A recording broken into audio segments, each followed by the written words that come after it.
അസ്സലാമലൈക്കും. ഇന്ന് ഞാൻ വന്നിട്ടുള്ളത് വെറും 3 സവാള കൊണ്ട് നല്ലൊരു അടാർ ഐറ്റമാണ് ഞാനിവിടെ കാണിക്കാൻ പോകുന്നുള്ളത്. അപ്പോൾ ഇതെന്താണെന്ന് നമുക്ക് കണ്ടു നോക്കാം. അതിനായിട്ട് സവാളയുടെ തൊലിയൊക്കെ ഒന്ന് കളഞ്ഞെടുക്കണം.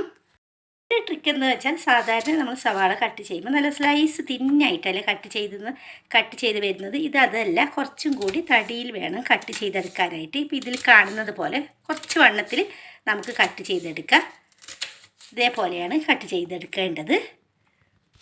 നിങ്ങൾക്ക് തീർച്ചയായും ഈ റെസിപ്പി ഇഷ്ടപ്പെടും. അപ്പോൾ നിങ്ങളുടെ സുഹൃത്തുക്കൾക്കും ഫാമിലിക്കും ഒന്ന് ഷെയർ ചെയ്ത് കൊടുക്കാൻ മടിക്കരുത്. അങ്ങനെ മുഴുവനായിട്ട് കട്ട് ചെയ്തിട്ട് വരാം. നമുക്കിതിനെ മറ്റൊരു ബൗളിലോട്ട് മാറ്റി കൊടുക്കാം. ഇതേപോലെ ഇട്ടതിന് ശേഷം നമുക്കിതിനെ ലെയറായിട്ട് കൈകൊണ്ട് എല്ലാം ഇതേപോലെ ഇളക്കിയെടുക്കണം. ഒട്ടിപ്പിടിക്കാത്ത വിധത്തിൽ ഓരോന്നും ആകുന്ന വിധത്തിൽ വേണം കൈവച്ചിട്ട് ഇങ്ങനെ ഒന്ന് നിരടി കൊടുക്കാനായിട്ട്. ഇതുപോലെ ഞാൻ ചെയ്തെടുത്തിട്ടുണ്ട്. ഇനി നമുക്ക് ആവശ്യമുള്ള ഉപ്പ് കൂടി ചേർത്ത് കൊടുക്കാം. ഇനി നമുക്ക് ആവശ്യമുള്ളത് 2 ടേബിൾ സ്പൂൺ വിനാഗിരി കൂടി ഒഴിച്ച് കൊടുക്കാം. എന്നിട്ട് നല്ലവണ്ണം ഒന്ന് മിക്സാക്കി കൊടുക്കുക. അതിനുശേഷം ഞാനിപ്പോൾ ഇവിടെ 2 പച്ചമുളകാണ് ചേർത്ത് കൊടുക്കുന്നുള്ളത്. അതും കൂടി ഇട്ടിട്ട് വീണ്ടും ഒന്നും കൂടി മിക്സാക്കി എടുക്കണം. മിക്സാക്കി എടുത്തിട്ടുണ്ട്. സംഭവം എന്തെന്ന് വെച്ചാൽ നിങ്ങൾ അവസാനം വരെ കണ്ടാൽ നിങ്ങൾ തീർച്ചയായും നെട്ടുന്നതാണ്. ഇനി നമുക്കൊരു 10 മിനിറ്റ് പരിപാടിയും കൂടിയുണ്ട്. ഇതിലോട്ട് പാൻ ചൂടാകുമ്പോഴത്തേക്കും അതിലോട്ട് നല്ലെണ്ണ ഒഴിച്ച് കൊടുക്കുക. ഒരു 2 ടേബിൾ സ്പൂൺ നല്ലെണ്ണ ഒഴിച്ച് കൊടുക്കുക. നല്ലവണ്ണം ചൂടാവണം. ഒരു ടീസ്പൂണ് കടുക് ഇട്ട് കൊടുക്കുക. കടുക് പൊട്ടിത്തുടങ്ങണം. അങ്ങനെ കടുക് പൊട്ടിത്തുടങ്ങുമ്പോൾ ഒരു വറ്റൽമുളക് 2ആയി പിളർന്നിട്ട് ഇട്ട് കൊടുക്കുക. കുറച്ച് കറി ലീവ്സും കൂടി ഇട്ട് കൊടുക്കുക. ഇനി തീ നല്ലവണ്ണം കുറച്ച് വെച്ച ശേഷം ഒരു 1/2 ടീസ്പൂണ് കായപ്പൊടി ഇട്ട് കൊടുക്കുക.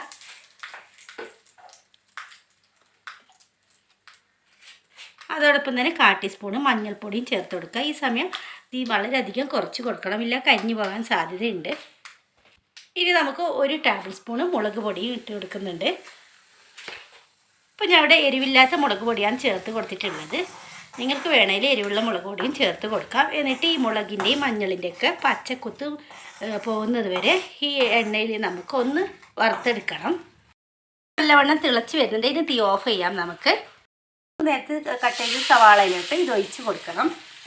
പെട്ടെന്ന് തന്നെ ഒന്ന് മിക്സാക്കി എടുക്കുക.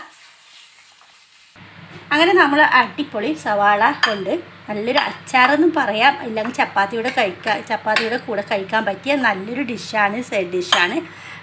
ഇതിന് മുന്നിൽ മാങ്ങാച്ചാറും മറ്റു ഒന്നുമല്ല.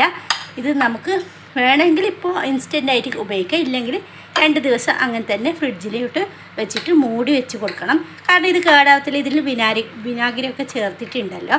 അപ്പോൾ അങ്ങനെയും കഴിക്കാം. അല്ലാതെ ഇപ്പോൾ തന്നെ ചോറിൻ്റെ കൂടെ ചപ്പാത്തിയുടെ കൂടെയൊക്കെ കഴിക്കാൻ നല്ല ടേസ്റ്റാണ്. അപ്പോൾ തീർച്ചയായും നിങ്ങൾ ഇതൊന്ന് ട്രൈ ചെയ്ത് നോക്കണം. ഇതിൻ്റെ കൂടെ ഞാൻ കുറച്ച് മല്ലിയില ചേർക്കുന്നുണ്ട്. ഇഷ്ടമാണെങ്കിൽ ചേർത്ത് കൊടുത്താൽ മതി. നല്ലൊരു സ്വാദാണ്. ഇല്ലെങ്കിൽ പാർസൽ ചേർത്ത് കൊടുത്താലും മതി. അപ്പോൾ എല്ലാവരും ഇതൊന്ന് ട്രൈ ചെയ്ത് നോക്കിയിട്ട് ഫീഡ്ബാക്ക് ഒന്ന് അറിയിക്കണം കേട്ടോ.